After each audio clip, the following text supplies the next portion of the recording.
Torque होता है are cross F. Direction कैसे देखते हैं टॉर्क का, तो आर क्या होता है, राइट हैंड लेते हैं, आर के अलोंग फिंगर्स ऐसे आर क्रॉस एफ, जिधर फोर्स है उधर। तो मैं इसकी बात करूं तो आर तो मेरा ये है और क्रॉस एफ, एफ उधर जा रहा, तो मेरा टॉर्क किधर आ रहा, बोर्ड के अंदर की तरफ। पर एक महत्वपूर्ण बात भी निकल के आती है यहां पे कि अगर एफ नेट जीरो है, एफ नेट जीरो है मतलब हर पॉइंट के अबाउट टॉर्क सेम रहेगा। और अगर हर पॉइंट के अबाउट टॉर्क सेम रहेगा तो उसके सेंटर पे घूमेगा। ऐसे मत सोचना कि सर हम तो इलेक्ट्रोस्टैटिक्स पढ़ रहे हैं, आप तो रोटेशन पढ़ाने लग गए। नहीं, ऐसे ही क्वेश्चन आते हैं, ठीक है। मतलब torque net P cross E ही होता है, E क्रॉस P नहीं होता। तो बिल्कुल अपने दिमाग में घुसे डालो इस बात को कि टॉर्क क्या होता है, P क्रॉस E होता है ना। अभी इतना लाया हूं कि मैं तुमको यहां पर समझा सकूं। अगर तुमने रोटेशन नहीं भी पढ़ा है ढंग से या तुमको नहीं भी आता तब भी तुम ये क्वेश्चन समझ लो, फील्ड तो तुम समझ ही जाओगे। ऐसे क्वेश्चन ही तो बहुत सारे चैप्टर रिवाइज करा के जाते हैं भाई, ये तो वरदान है अगर ऐसे क्वेश्चन तुमको मिल रहे हैं, ठीक है ना। तो कैसी है जनता, सब बढ़िया। आज शुरू करेंगे अपन यूनिफॉर्म इलेक्ट्रिक फील्ड के अंदर डायपोल रख देंगे और उसके बारे में स्टडी अपन करने वाले हैं, ठीक है। ये लेक्चर टफ भी हो सकता है, आसान भी, डिपेंड करता है आप पे कि आप इसको कितने फोकस के साथ देख रहे हो, क्योंकि इतना लल्लू तो ये नहीं है। क्यों नहीं है भाई, ऐसा क्या पढ़ा देंगे अपन इसमें। तो देख मेरे दोस्त क्या होगा, एक्चुअली में यूनिफॉर्म इलेक्ट्रिक फील्ड है, तो मैं सबसे पहले तो यूनिफॉर्म इलेक्ट्रिक फील्ड बनाता हूं। येलो ऐसे रिप्रेजेंट करते हैं। यूनिफॉर्म इलेक्ट्रिक फील्ड का मतलब क्या है, यूनिफॉर्म बोल रहा है मतलब जो इलेक्ट्रिक फील्ड है वो क्या होगी, कांस्टेंट होगी, ठीक है, कांस्टेंट होगी, सही है। अब इसमें डायपोल रखना है तो मोटा मोटा तीन तरीके से डायपोल अपन रख सकते हैं। एक तो मैं ऐसे रख दूं कि भाई इधर माइनस क्यू, इधर प्लस क्यू, सही है। अब अपन अगर इसको ध्यान से देखेंगे तो इस इलेक्ट्रिक फील्ड की वजह से इस पे इधर फोर्स लगेगा कितना, E इंटू क्यू, सही बात है। और नेगेटिव पे इधर लगेगा कितना, E इंटू क्यू, सही है। सर क्यों लगा रहे हैं अपन फोर्स, क्योंकि अभी ये स्टेबल है ना, इसको मैं कैसे भी हिलाऊंगा घूम फिर के वापस इसी जगह पे आने की ये कोशिश करने वाला है। तब फील से अपन को समझ में आता है, ठीक है। अब मैं अगर मान लो इसको पलटी मार दूं, ये लो, और इधर रख दूं माइनस, तो इस पर अब मैं देखूंगा अगर, तो इस पर अब है ना जो फोर्स लगेगा, इस पर लगेगा इधर E इंटू क्यू और इस पर लगेगा इधर E इंटू क्यू। तो अगर मैं इसको ऐसे घुमा दूंगा तो ये वाला फोर्स इधर लग रहा होगा, ये वाला फोर्स इधर, तो पलटी मार के इसी पोजीशन में ला देगा। मतलब इसकी इच्छा भी इसमें जाने की है, अर्थात इसी को क्या बोलते हैं, अनस्टेबल इक्विलिब्रियम। ये इक्विलिब्रियम में नो डाउट, ये अनस्टेबल इक्विलिब्रियम में। क्यों सर, इक्विलिब्रियम में तो नेट फोर्स जीरो होना चाहिए। हाँ, तो नेट फोर्स जीरो है ना, इस डायपोल पर नेट फोर्स जीरो है, क्यू इधर लग रहा है, क्यू इधर ही लग रहा है, तो आपस में कैंसिल आउट हो रहे हैं, तो नेट फोर्स तो जीरो है। सेम कहानी इसकी है, इस पे भी तो जीरो हो रहे हैं, इस पे इधर लग रहा है, इधर लग रहा है, आपस में कट गए, पर नेट फोर्स तो जीरो है, पर अनस्टेबल इक्विलिब्रियम में, क्योंकि मैं इसको थोड़ा सा भी हिलाऊंगा तो ये फट लगा से घूम के ऐसा हो जाएगा, सही है। और एक केस, एक जनरल केस की भाई ऐसे रखा, प्लस रख दो इधर, माइनस रख दो इधर, और तो इस पे इधर लगेगा फोर्स Q इंटू ई, इस पे इधर लगेगा Q इंटू ई, ठीक है। तो किसी एंगल पे रख दिया मैंने इलेक्ट्रिक फील्ड के थीटा पे। तो ये तीन केस है, इन तीनों केस को फोड़ेंगे अपन आज, ठीक है। अब तुम एक चीज नोटिस करोगे ना, तो थोड़ा बेसिक बेसिक समझते हैं। मेरे को ये पता है कि भाई नेट फोर्स तो जीरो है, नेट फोर्स तो जीरो है, पर इसको सीधा कौन करेगा या इसको पलटी मार के इधर कौन लाएगा। देखो, इसको तो मेरे को थोड़ा सा पहले तो हिलाना पड़ेगा, जब तक मैं इसको हिलाऊंगा नहीं है अपने ठिकाने पे बैठा रहेगा। थोड़ा डिस्प्लेस किया तो इसे पलटी मार के इसके तरह हो जाएगा, प्लस इधर आ जाएगा। पर ये पलटी क्यों मार रहा है, पलटी क्यों मार रहे हैं, तो पलटी मारने का कारण है, पलटी क्यों मार रहा है, पलटी मारने का मतलब क्या, घुमा कौन रहा है इसको, घुमाता कौन है, घुमाता कौन है, टॉर्क घुमाता है। कौन घुमाता है, टॉर्क, तो टॉर्क आएगा। अब सर क्या टॉर्क जीरो होगा क्या, क्यों भाई ऐसा विचार क्यों आया दिमाग में। सर हमको है ना ये पता है कि टॉर्क होता है ना वो आर क्रॉस एफ होता है, सॉरी आर क्रॉस एफ होता है, तो मैं टॉर्क आर क्रॉस एफ, सही है। इसको सर अब है ना आर एफ साइन थीटा भी लिख देते हैं कई बार, है ना, कॉस प्रोडक्ट है ये। सर टॉर्क तो ये होता है, फोर्स आपने बताया जीरो है, तो ये तो भाई साहब टॉर्क जीरो हो गया, टॉर्क तो जीरो हो गया। तो ये निहायत ही गलत सोच है, टॉर्क जीरो नहीं हुआ है।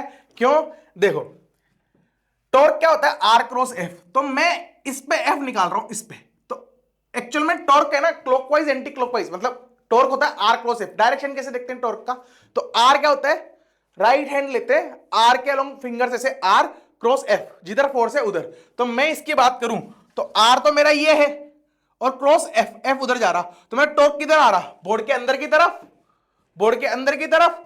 तो जब मैं इसकी बात कर रहा हूं तो टॉर्क ऐसे घूम रहा, कुल मिला के ऐसे बोलो, ऐसे घूम रहा, सही है। इसके लिए टॉर्क निकालूंगा तो टॉर्क ऐसे घूमेगा, सही बात है। तो ये दोनों क्लॉकवाइज है, तो दोनों सेम है, तो इसका टॉर्क प्लस इसका टॉर्क जीरो नहीं होगा, सही है। तो आर क्रॉस एफ में ये एफ जीरो, जो ये एफ क्या है, ये एफ ये वाला फोर्स है, ये वाला फोर्स है, समझ में आ गया।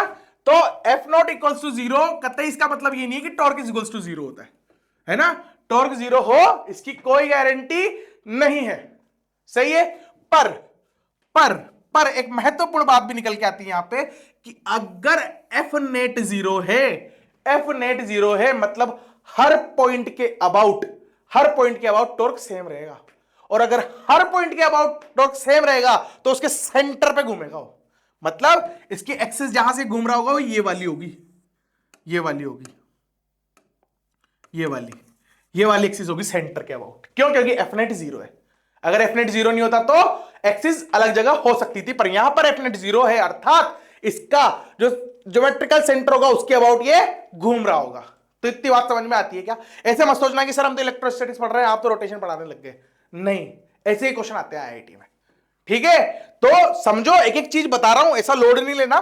मेरे को पता है कि भाई टॉर्क जीरो नहीं होता, क्यों नहीं होता, मैं चाहता हूं सीधा लिख देता ना ये, पर मैं तुमको एक चीज बता रहा हूं ताकि तुमको ऐसा लगे बहुत हेवी हो गया लेक्चर, ठीक है ना। तो लोड नहीं लेना, आईआईटीएन बनना, आईआईटीएन की तरह मेहनत करनी पड़ेगी यार, सही है। तो सेंटर के अबाउट घूमेगा क्योंकि एफ नेट जीरो है, ठीक मेरे दोस्त। चलो चलो चलो, देख केस लेते हैं सबसे पहले। ये एक डाइपोल है, हाँ ये डाइपोल मोमेंट है, ठीक है, पी वेक्टर, ठीक है भैया। यहां मैंने रख दिया प्लस क्यू और यहां रख दिया मैंने माइनस क्यू, और एक कांस्टेंट इलेक्ट्रिक फील्ड में रखा ई। सारी लाइन नहीं बना रहा, बस एक बना रहा ताकि साफ सुथरा रहे ये, ठीक है। अब मेरे को ये पता है कि इस पर इस तरफ फोर्स लगेगा, एकदम धीरे धीरे बताऊंगा, बस आराम से सुनते चलना। ई इंटू क्यू इधर, सही है। इस पर इधर फोर्स लगेगा ई इंटू क्यू, और एफ नेट जीरो है, अर्थात टॉर्क हर पॉइंट के अबाउट सेम रहेगा, मतलब यहां पे भी उतना टॉर्क लगेगा, यहां भी उतना टॉर्क लगेगा, यहां भी उतना टॉर्क लगेगा, और उसके अपोजिट में भी उतना लगेगा। तो सेंटर पे कहीं ये सेंटर के अबाउट कहीं चक्री काटेगा, घूमेगा, सही बात है। तो ये सेंटर है, और मैं इसको बोलता हूं ये यल है भाई साहब, ये भी यल और ये भी यल, सही है। अब मेरे को आप टॉर्क लिख के दो, तो मेरे को टॉर्क कैसे लिखूंगा? मेरे को पता है कि सर टॉर्क जो होता है ना वो होता है आर क्रॉस एफ, सही है। इसका आर तो एल है ना, और मैं यहां पे एंगल भी मान लेता हूं थीटा। ये एंगल क्या भाई साहब? थीटा। ये एंगल क्या है? थीटा। बहुत बढ़िया। तो टॉर्क जो आएगा वो आएगा, आर तो एल है, फोर्स ई इंटू क्यू है, और साइन थीटा आ जाएगा साथ में, सही है ना। क्रॉस प्रोडक्ट हटाने के लिए साइन थीटा लग जाता है, जैसे क्रॉस प्रोडक्ट हटाऊंगा साइन थीटा आ जाएगा, बहुत बढ़िया, सही है। अब ये कैसे चक्री काट रहा? ये ऐसे चक्री काट रहा है ना, इसका डायरेक्शन आर क्रॉस एफ से निकालते हैं, एक्सियल वेक्टर इसको बोलते हैं। पर मैं ऐसे क्वेश्चन करता हूं तो मैं तुम्हें ऐसे बता रहा हूं कि मतलब जैसे घूम रहा वैसे एरो बना दो, ऐसे चक्री काट रहा ऐसे घुमा दो, सही है। इसकी बात करूं तो इसके लिए टॉर्क क्या आएगा? इसके लिए मैं कलर बदल लेता हूं ताकि क्लीन रहे चीजें काफी। जो टॉर्क है किसके लिए? ये माइनस वाले के लिए। ये कैसा आएगा सर? इसको माइनस लिख देता हूं, इसको प्लस लिख देता हूं। तो इसके लिए कैसे आएगा? तो आर तो एल ही है, आर तो एल ही है, और फोर्स कितना है भाई साहब? ई इंटू क्यू है। अगेन फोर्स कितना है? ई इंटू क्यू है, इंटू साइन थीटा, ये थीटा तो भाई साहब ये भी थीटा बनेगा, तो साइन थीटा। अब ये चक्री कैसे काट रहा? ये ऐसे चक्री काट रहा था और ये भी ऐसे ही चक्री काट रहा, मतलब घूम तो ऐसे रहे ना दोनों, तो ये भी ऐसे ही चक्री काट रहा, अर्थात दोनों सेम तरीके से चक्री काट रहे, मतलब ये जुड़ जाएंगे। तो मैं टॉर्क नेट लिखूंगा ना, अगर टॉर्क नेट अगर मैं लिखूंगा तो कितना हो जाएगा? 2L EQ sine theta. क्या हो जाएगा? Torque 2L EQ sine theta. बढ़िया, यहां तक मेरे हिसाब से बढ़िया, तुमको समझ में आ रहा है, कुछ भी ऐसा नहीं था जो तुमको समझ में नहीं आया। अब अगर मैं एक चीज ध्यान देखूं तो मेरे को पता है कि 2L इंटू क्यू, ये तो मेरा पी वेक्टर होता है, डाइपोल मूवमेंट होता है तो मेरा, तो मैं इसको ऐसे भी लिख सकता हूं कि सर जो नेट टॉर्क है ना हमारा, उसको अपन ऐसे भी लिख सकते हैं कि भाई साहब ये बन गया क्यू, सॉरी पी, ये बन गया पी वेक्टर और ई वेक्टर इंटू साइन चीटा, साइन चीटा। अब तुमने यहां नोटिस किया होगा कि जब मैंने क्रॉस हटाया था तो साइन चीटा आया था, तो मैं यहां बोल सकता हूं कि अगर मैं साइन चीटा हटाऊं तो मेरा टॉर्क आ जाएगा, टॉर्क नेट वो कितना आ जाएगा, वो आ जाएगा सर मेरा P vector cross E vector, P vector cross E vector. अब एक चीज तुम्हें याद नहीं हो तो याद कर लो, क्या, जब भी डॉट प्रोडक्ट करते हैं तो स्केलर क्वांटिटी में रिजल्ट आता है, और जब भी क्रॉस प्रोडक्ट करते हैं तो वेक्टर क्वांटिटी में रिजल्ट आता है। अर्थात ये टॉर्क भी क्या है, वेक्टर क्वांटिटी है, ये टॉर्क भी क्या है, वेक्टर क्वांटिटी होगा। सही है। एक और चीज मैं यहां बताना चाहूंगा, अगर तुमको ऐसे लिख देगी ये है, और अगर ऐसे लिख दे torque net is equal to E cross P, क्या ये भी सही है क्या, दोनों सेम ही चीज है क्या? तो मैं बोलूंगा नहीं, कतई नहीं, इससे बड़ा पाप तो कोई कर ही नहीं सकता, यह गलत है, ऐसे नहीं लिख सकते। क्यों?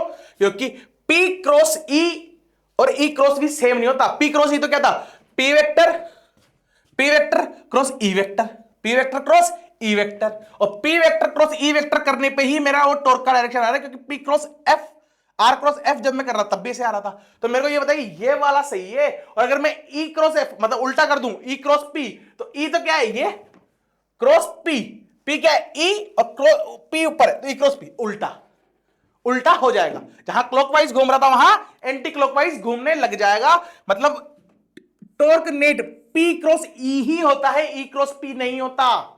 तो बिल्कुल अपने दिमाग में घुसे डालो इस बात को कि टॉर्क क्या होता है, P क्रॉस E होता है। ठीक, बहुत ही बढ़िया, ठीक है ना। चलो भाई, चलो यहां तक पिक्चर क्लियर है आपको, बहुत बढ़िया, बेहतरीन, मेरे हिसाब से सेट है मामला। अगर तुम्हें यहां तक समझ में आ गया तो अब तुम्हें और कोई परेशानी नहीं आएगी। ये मैं झूठ बोल रहा हूं, अभी फिर धज्जा उड़ेगी, पर इतना समझ में आना चाहिए, इतना समझ में आना चाहिए बहुत बढ़िया तरीके से। ठीक है, 3 केस देख लिए, ये 3 केस होते हैं, इनकी कहानी ये इनमें क्या क्या होगा वो अपन क्वेश्चन में देख लेंगे। बाकी तुमको टॉर्क टॉर्क खेलना आना चाहिए। सही है, कहां गया ये रहा, टॉर्क टॉर्क खेलना तुमको आना चाहिए, बहुत बढ़िया। ठीक है, अब देखते हैं प्रश्न, अब देखते हैं प्रश्न। प्रश्न क्या बोलता है, कभी बोलता है find angular acceleration, find angular acceleration. Sir क्या है ये, अभी बताऊंगा, लोड नहीं ले, है ना। Find angular acceleration for the mass system. अब एक और चीज देखो, फोर्स अर्थात मास तो चाहिए, है ना, तो टॉर्क कब लगेगा, जब मास होगा। तो मैं ऐसे नहीं कि चार्ज है टॉर्क लग गया, कि हाँ लग तो सकता है टॉर्क, नो डाउट फोर्स लग जाएगा चार्ज की वजह से, पर चार्ज विदाउट मास एग्जिस्ट नहीं कर सकता। समझ में आ रहा है तुमको, तो मास होना जरूरी है, तो यहां मैंने mm इसीलिए लिखवाया है।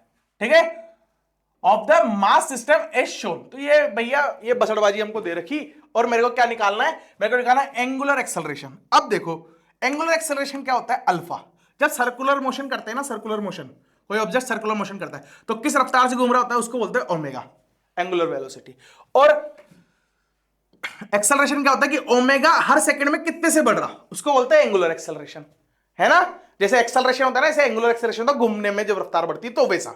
ठीक है, अब तुमको इतनी बुद्धि नहीं लगानी, है ना, वैसे तो तुम सबको ये चीजें आनी चाहिए अगर तुम्हारा टारगेट सच्ची में IIT है तो, है ना। तो मेरे को पता है कि जो टॉर्क होता है, टॉर्क रोटेशन में पढ़ाते हैं, torque is equals to I alpha, torque is equals to I alpha होता है। सही है सर, ये आई क्या बसड़ है अब, तो आई को बोलते हैं मोमेंट ऑफ इनर्शिया, आई को क्या बोलते हैं, मोमेंट ऑफ इनर्शिया। डर लग रहा है क्या, डरो मतलब सब सिखा दूंगा, लोड नहीं लेना, 0 to हीरो। सही है, तो आई क्या होता है, moment of inertia. Moment of inertia कैसे लिखते हैं सर, मोमेंट ऑफ इनर्शिया होता था ना, वो होता था मास इंटू रेडियस का स्क्वायर, mr स्क्वायर। सही है, mr स्क्वायर, बहुत बढ़िया। ये आई होता था, इसको बोलते हैं मोमेंट ऑफ इनर्शिया। ये आर कहां से नापी जाती है, रोटेशन एक्सिस, मतलब जिस एक्सिस पे वो घूम रहा है, जिस एक्सिस पे वो रोटेट कर रहा है, उसको वहां से नापते थे, किस पॉइंट की, जो पॉइंट मूव कर रहा वो। सही है, तो अगर मैं इसके लिए आई लिखूं, अगर मैं इसके लिए आई लिखूं तो आई क्या होगा भाई, यहां से चक्री काट रहा, चक्री तो यहां से काट रहा, और ये एल है और ये सेंटर ही होगा, जाहिर सी बात है, तो ये एल ये भी एल, है ना। तो आर कितना है इसका, एल का स्क्वायर इंटू एम। सही है, ऐसे इसके लिए भी, इधर वाले के लिए भी लिखूंगा, तो plus L square into M, तो कितना हो जाएगा मेरा, आई निकल के आएगा सर 2 m l स्क्वायर। ये मेरा क्या आ गया आई, मोमेंट ऑफ इनर्शिया। कितना लल्लू सा था, कोई लोड नहीं है ना। इसके टफ क्वेश्चन भी बन सकते हैं। मोमेंट ऑफ इनर्शिया एक बार ढंग से पढ़ लेना, फिर इसके बाद अगर तुम मेरे को कमेंट करोगे तो मैं इस पे और अलग लेवल पे क्वेश्चन ला दूंगा, है ना। अभी इतना लाया हूं कि मैं तुमको यहां पर समझा सकूं। अगर तुमने रोटेशन नहीं भी पढ़ा है ढंग से या तुमको नहीं भी आता तब भी तुम ये क्वेश्चन समझ लो, फील तो तुम समझ ही जाओ एटलीस्ट। ठीक है, चलो भाई, चलो भाई। तो आई मेरे को पता चल गया, सही है। अल्फा मेरे को ज्ञात करना है ना। अल्फा ही तो मेरा टास्क है कि अल्फा क्या है। अरे अल्फा ही तो मेरे को निकालना है, अल्फा मेरा टारगेट है, ये तो निपटेगा। ठीक है, चलो भाई, यहां तक अपन को कहानी समझ में आ गई। अब मेरे को क्या करना है, अब मेरे को ये अल्फा निकालना है तो मेरे को टॉर्क निकालना पड़ेगा। तो मेरे को टॉर्क पता है, अभी मैंने देखा ताजा ताजा कि P क्रॉस E जो होता है ना वो भी मेरा टॉर्क होता है। सही बात है। तो P क्रॉस E करने के लिए P क्या है मेरा 2L into Q, 2L into Q, और E कितना है मेरा E naught into sine theta. Sine ये रहा, साइन थीटा क्या होता है, परपेंडिकुलर अपॉन बेस। परपेंडिकुलर मतलब इसके सामने वाला और बड़ा एंगल वाला सामने वाली 4 होगी, तो 4/5, 4/5। सही है। ये क्या आ गया मेरे, ये सब हमारे हैं टॉर्क। ये क्या है अपना टॉर्क। तो टॉर्क तो अपन को निकाल लिया अपन ने, बस यहां पे लिख दो। तो यार ये लो 2L/Q E naught 4/5 is equals to 2mL² into alpha. तो मैं यहां से क्रॉस मल्टीप्लाई कर दूं अगर, तो मेरा अल्फा मेरे को निकल के आएगा कितना, अल्फा इज इक्वल्स टू 4 एकम 4 दूनी 8,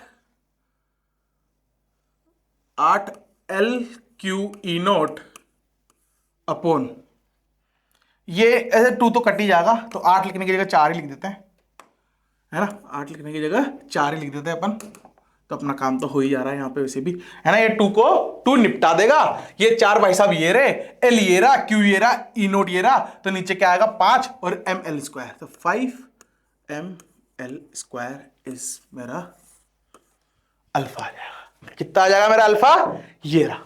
एंगुलर एक्सेलरेशन तुम्हारी नजरों के सामने। तो देखा जाए तो क्वेश्चन तो बहुत लल्लू था। डर कहां लग सकता है बच्चे को, यार टॉर्क बोल दिया, है ना, एंगुलर एक्सेलरेशन बोल दिया, तो हो सकता है तुम्हारी झपुड़िया बोल जाए। पर लोड नहीं लेना। तुमको लगता है जैसे अगर मैं होता तुम्हारी जगह और मैं यहां पे अल्फा देख के मेरी फट लेती, तो मैं सबसे पहले सर्कुलर मोशन पे जाता और अल्फा ढंग से कवर करता, फिर उसके बाद इस क्वेश्चन पे दोबारा आता। पर ये क्वेश्चन करता मैं जरूर। सही है ना। ऐसे क्वेश्चन ही तो बहुत सारे चैप्टर रिवाइज करा के जाते हैं भाई। ये तो वरदान है अगर ऐसे क्वेश्चन तुमको मिल रहे हैं तो। ठीक है ना। चलो नेक्स्ट प्रश्न देख लेते हैं। देखिए नेक्स्ट प्रश्न क्या बोल रहा। नेक्स्ट प्रश्न ये रहा, नेक्स्ट प्रश्न ये रहा। If the given dipole is slightly rotated and released, then find out the time period t of oscillation. Time period t of oscillation। ठीक है यार, अब थोड़ा सा और रिवीजन करना पड़ेगा रोटेशन का, है ना। क्या है कि देखो जो टॉर्क होता है ना, torque is equal to -k theta होता है। टॉर्क क्या होता है, -k थीटा होता है। ये याद रखना है ना। Torque is equals to I alpha भी होता है, और torque is equals to P cross E भी होता है, और torque is equals to R cross F भी होता है। ये सारे टॉर्क के फॉर्मूले हैं। सही है ना, याद होने चाहिए भाई, कोई लोड वाली बात नहीं है, डरना नहीं है कुछ भी, सब सिखा देंगे अपन यहाँ पे। सही है ना, बढ़िया, बहुत बढ़िया, बहुत ही बढ़िया, बेहतरीन। ठीक है, अब मेरे को जैसे f is equals to -kx लिखते थे अपन जब भी टाइम पीरियड निकालना होता था, तो अपन k निकालने की कोशिश करते थे। तो यहां भी मेरे को वही है, बस मैं k निकालना है। वहां अपन x से डिस्प्लेस करते थे इसमें SHM में, यहां पर थीटा से वो करेंगे, टिल्ड करेंगे हल्का सा, है ना। अब एक चीज मेरे को ये बताओ, क्या ये SHM करेगा क्या, क्या ये SHM करेगा क्या। तो SHM करने के लिए पहली कंडीशन क्या बनती है कि भाई साहब बहुत छोटा सा किसका आ गया हो, और दूसरा वो स्टेबल इक्विलिब्रियम में हो। Stable equilibrium is more important. ठीक है मुन्ना, तो स्टेबल इक्विलिब्रियम में क्या, हाँ E के इधर ही प्लस है, माइनस अपोजिट डायरेक्शन में, तो ये स्टेबल इक्विलिब्रियम है, अर्थात ये SHM कर सकता है ना। तो बस काम खत्म, टॉर्क मेरे को दे रखा, SHM ये करेगा, तो बस पिक्चर ही खत्म कर दी मैंने।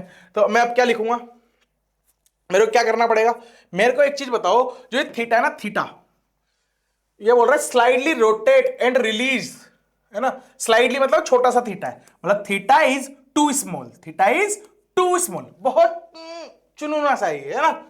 Then find out the time period. अब अगर तुम टाइम पीरियड देखोगे ना, टाइम पीरियड क्या होता है, तो टाइम पीरियड होता है 2 pi under root I by K, 2 pi under root I by K, ये क्या होता है मेरा टाइम पीरियड।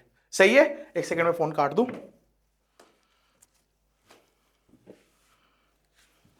ठीक है, यहां तक मेरे ख्याल सबको फंडा क्लियर है, बहुत बढ़िया। तो अब क्या करना है मेरे को, बस काम खत्म। मेरे को चाहिए कुल मिला के के, क्योंकि मेरे को आई तो पता है, अभी निकाला था मैंने। मेरा आई कितना है, मेरा आई है sir 2ml²। This is my I for dipole, this is my I for dipole. सही है, बहुत बढ़िया। 2 पाई की कोई दिक्कत नहीं, तो मेरे को के निकालना है बस, है ना। के कैसे निकालूंगा, ये रहा। तो मेरे को टॉर्क निकालना पड़ेगा पहले तो, है ना। तो मेरे को ये बताइए, जो टॉर्क होता है ना, टॉर्क, टॉर्क जो होता है वो होता है पी क्रॉस ई। क्या होता है, पी क्रॉस ई। बहुत बढ़िया, इतना अपन को पता है ना। अब तुम देखोगे कि P क्या है मेरा, P तो P लिखता हूं, ई लिख देता हूं, तो मैं क्रॉस हटा देता हूं, तो मैं लिखता हूं P ई sine theta, sine theta.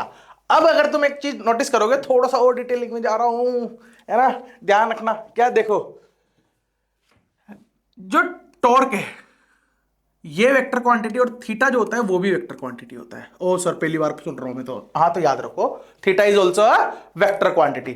Theta कैसे, अगर क्लॉकवाइज घूम रहा, अगर क्लॉकवाइज घूम रहा है चीटा, तो वो अंदर जा रहा होता है ना, उसका डायरेक्शन इनवर्ड होता है। और अगर थीटा एंटी क्लॉकवाइज घूम रहा है, मतलब उसका डायरेक्शन बाहर आ रहा होता है ना। रोटेशन में पढ़ा होगा ये तुमने, अगर नहीं पढ़ा तब भी याद रखो। क्या कि थीटा अगर मैं क्लॉकवाइज मेजर कर रहा हूं, तो थीटा क्या है, अंदर जा रहा, सॉरी हाँ अंदर जा रहा। और थीटा अगर मैं एंटी क्लॉकवाइज मेजर कर रहा हूं, तो थीटा बाहर आ रहा। सही बात है भाई, चलो ये भी सीख लिया सर हमने। तो अगर थीटा, अब देखो माइनस के एक्स मतलब जिधर टॉर्क है उसके अपोजिट घुमाना पड़ेगा मेरे को। जब मैं इसको ऊपर स्लाइड करता हूं, मान लो ऊपर खींचता हूं, तो टॉर्क तो नीचे लगेगा, तो मेरे को अपोजिट घुमाना पड़ेगा, इसीलिए यहां माइनस आता है, इसीलिए यहां माइनस आता है। कि एक्स में भी क्या था, एक्स मेरे को जिधर फोर्स लग रहा है, स्प्रिंग फोर्स की बात कर लो अगर, तो स्प्रिंग फोर्स इधर लग रहा होता तो मैं एक्स को इधर किसका आता था, अपोजिट डायरेक्शन में। ऐसे चीटा में जिधर किसका हुआ उसके ऑब्वियस सी बात है ना यार, मैं इसको ऐसे करूंगा तो इसको घुमा के टॉर्क तो वापस लाना चाहेगा ना। टॉर्क की क्या इच्छा है, टॉर्क की तमन्ना है कि वो जो ऑब्जेक्ट है जिस पे लग रहा है उसको स्टेबल पोजीशन पे ला दे। टॉर्क तो यही करना चाहता है, सही बात है ना। मैं मेरे हाथ को ऐसे, मेरा हाथ तोड़ लिया मैंने मान लो, और ऐसे रख दिया, तो ऐसे रखूंगा, तो जीवन क्या चाहेगा, टॉर्क क्या चाहेगा कि मैं इसको इलाके से पटक दूं। सही है ना, टॉर्क क्या चाहेगा, मैं इसको इलाके से पटक दूं। ऐसे सिमिलरली ये चाहता है कि इसको पलटी मार के मैं इधर रख दूं, है ना, आड़ा पटक दूं इसको। सही है, आड़ा तो मैं भी बहुत सारों को पटकना चाहता हूं, देखे रेप्टे। और क्या ना, अभी छोटे यूट्यूबर है भाई, कोई बात ही नहीं मानता, सब्सक्राइब भी नहीं करता, फॉलो भी नहीं करता, व्यूज तो आ ही नहीं रहे। ठीक है, पर कर्म करो, फल की इच्छा मत करो, पर फल ही तो चाहिए। हे भगवान। ठीक है भाई, तो मेरे को टॉर्क निकालना पड़ेगा। तो टॉर्क कैसे निकालूंगा, torque torque torque torque torque ये रहा, है ना। तो मेरे को ये तो पता चल गया कि भाई साहब अगर थीटा और टॉर्क अपोजिट अपोजिट है, तो टॉर्क पॉजिटिव तो थीटा नेगेटिव होगा, theta negative torque positive negative होगा। तो मैं मानता हूं कि थीटा मान लो नेगेटिव है, तो sine minus theta is minus sine theta होता है। सही है ना। तो मैं लिख सकता हूं कि जो टॉर्क साहब है हमारे, वो क्या है, minus P E sine theta, क्योंकि theta is negative, theta negative है क्योंकि वो टॉर्क के ऑपोजिट है। सही बात है, सही बात है, समझ में रहेगा यहां तक, याद रहेगा यहां तक, कोई लोड नहीं है ना। अब एक और चीज देखो, मैंने एक चीज बोली, theta is very small, theta is very small, अर्थात साइन थीटा में अगर थीटा बहुत छोटा होता है तो वो थीटा के बराबर होता है, वो थीटा के बराबर होता है। तो मैं इस टॉर्क को अगेन रिराइट कर सकता हूं कि जो टॉर्क है ना, वो माइनस पीई इंटू चीटा है। और पीई को नोटिस करोगे, इस वाली इक्वेशन को इस वाली इक्वेशन से कंपेयर करोगे, तो चीटा और माइनस माइनस, तो के किसके बराबर है, के पी इंटू ई के बराबर है। सर के किसके बराबर है, पी इंटू ई के बराबर है। तो मेरा के किसके बराबर है, पी इंटू ई के। बहुत ही बढ़िया, के किसके बराबर मेरे, पी इंटू ई के। चल लो, अब मेरा के भी आ गया। अब अगर मेरा के आ गया तो मेरा टाइम पीरियड भी तो आ गया। तो टाइम पीरियड क्या होता है सर? टाइम पीरियड होता है is equals to 2 pi under root I. तो मेरा आई तो ये रहा, तुमको आई तो तुम करके आओ, मेरा आई तो ये रहा 2ml² अपॉन के कितना? पी इंटू ई, पी इंटू ई। अब चाहो तो वैल्यू लिख दो, पी कितना मेरा 2l इंटू क्यू और ई कितना मेरा ई। ये लो, दो दो को निपटा देगा तो ये बन जाएगा 2 पाई अंडर रूट ml², तो एल बाहर लिख दूं अपॉन एल क्यू ई। कुछ भी कर सकते हो, एल को अंदर काट भी सकते हो। मुद्दा ये है कि तुमको आंसर समझ में आना चाहिए। ऑप्शन के हिसाब से अपन को आंसर रीअरेंज करना पड़ता है, जेईई मेन में भी जेईई एडवांस में भी, जाहिर सी बात है। ठीक है, ठीक है। बहुत तसल्ली से, बहुत धीरे धीरे हर एक चीज को रिवाइज कराते हुए तुम्हारा भाई तुम्हें पढ़ाता जा रहा, फिर भी तेरे को समझ में नहीं आ रहा तो 2-3 रिप्टे खाने के लायक है। ठीक है, यहां तक मेरे हिसाब से पिक्चर क्लियर है, सही है ना?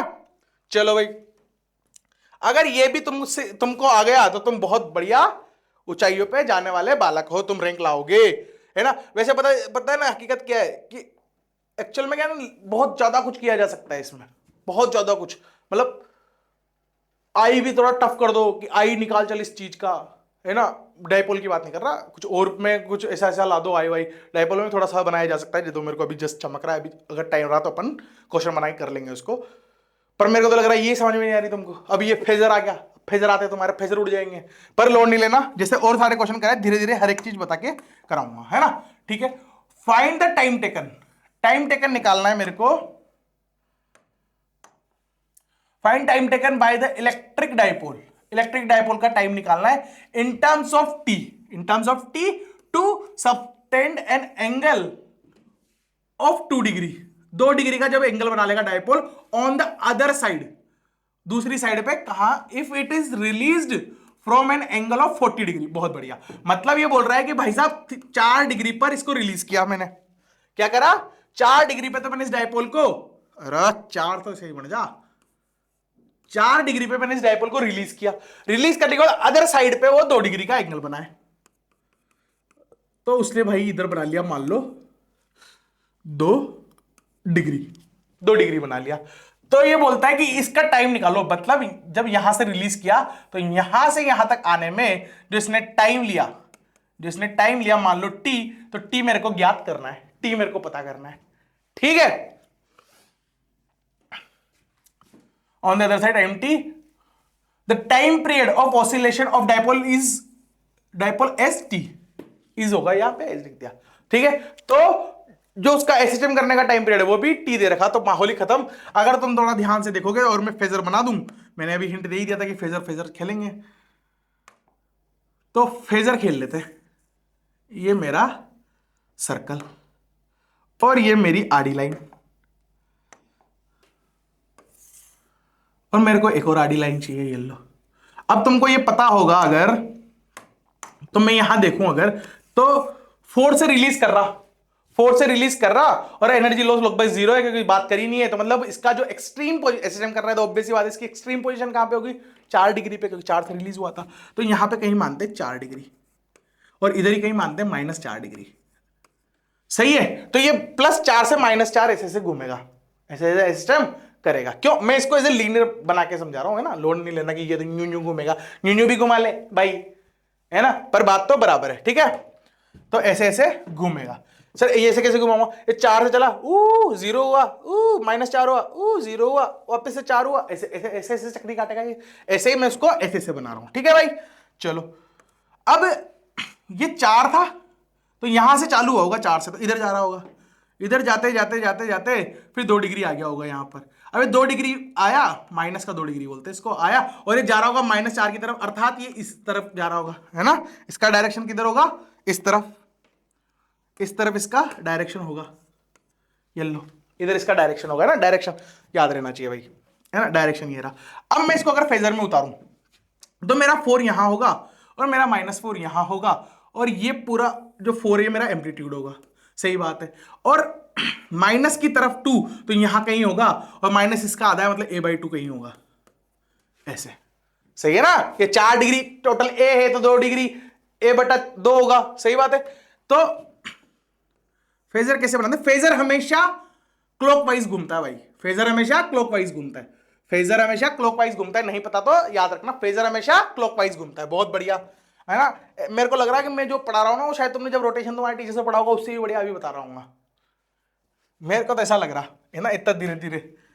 ठीक है, अब ये यहां से यहां तक घुमा भाई साहब, ये एंगल मान लो थीटा, ये एंगल मान लो थीटा, क्योंकि क्लॉकवाइज घूमता है तो चक्री तो ऐसे काटी होगी इसने, है ना, चक्री तो ऐसे काटी होगी। ठीक है, अब ये थीटा ही क्या होगा मेरा, ये थीटा यहां से यहां तक घूमने में इसने टाइम लिया टी, क्योंकि टी मेरे को निकालना था, इसने क्या लिया टाइम टी।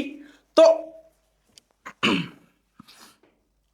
मैं लिख सकता हूं कि जो जो थीटा है ना, ये थीटा क्या होगा मेरा, ओमेगा इंटू टी।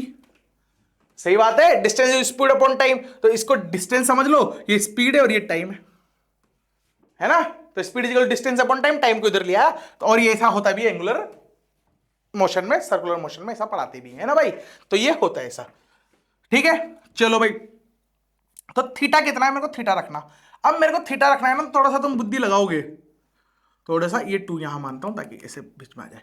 तो ये वाली दूरी कितनी, a/2, ये कितना a, तो a/2, तो ये बनेगा 60 डिग्री, ये बनेगा 60 डिग्री। किसी को नहीं समझ में आ रहा तो ऐसे लिख लो भाई, कोस थीटा, मतलब इसको थीटा अल्फा बोल देता हूं या कोस बीटा बोल देता हूं, cos beta is equals to base a/2 upon बड़ी वाली भुजा ए को निपटा देगा, मतलब beta is equals to 60 degree आ जाएगा, ये लो।